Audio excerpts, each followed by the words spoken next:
Hello, আজকে আরও কিছু গাছের আপডেট আপনাদের সাথে শেয়ার করি। কিছুটা পরিমাণ মাটি আর ম্যাক্সিমামটাই কিচেন কম্পোস্টের মধ্যে আমি এই গাছটাকে বসিয়েছিলাম। গাছটিকে বসিয়েই সঙ্গে সঙ্গে আমি হার্ড পোনিং করে দিয়েছিলাম। মাত্র 1.5 মাসের এই শিউলি ফুলের গাছটি দেখুন প্রত্যেকটা ব্রাঞ্চে ভরে ভরে কুড়ি এসেছে।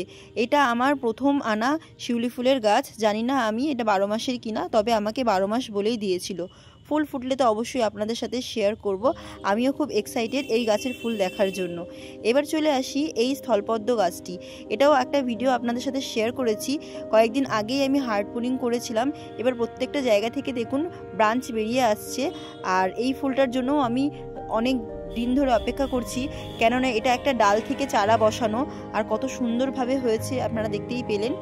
আর তার মধ্যে এই যে দোপাটি ফুলের গাছটি, 3টে দোপাটি ফুলের চারা আর 2টো চন্দ্রমল্লিকার চারা বসিয়েছিলাম। কিভাবে মাটি তৈরি করেছিলাম সেটা আপনাদের সাথে তো অবশ্যই শেয়ার করেছি। ভিডিওর লিঙ্ক আমি ডেসক্রিপশানে বক্সে দিয়ে দেবো। আর এখানটাতে দেখুন কত সুন্দরভাবে গাছগুলি বেড়ে উঠেছে। আর খুব তাড়াতাড়ি এটার রিপোর্টিং ভিডিও আমি নিয়ে আসব। আর এখানে দেখুন 2খানা চন্দ্রমল্লিকার চারা, এটা আমি পিঞ্চিং করে দিয়েছিলাম মাঝখান থেকে, সাইড থেকে আরও ব্রাঞ্চ বেরিয়েছে। আর এটাও যখন আমি সেকেন্ড পটিং করব আপনাদের সাথে অবশ্যই শেয়ার করব ভিডিওটি। তো এই ভিডিওটা কেমন লাগলো আপনারা অবশ্যই কমেন্ট করে আমাকে জানাবেন। আজকের জন্য ভিডিওটা এইটুকুই। দেখা হচ্ছে নেক্সট ভিডিওতে। টাটা।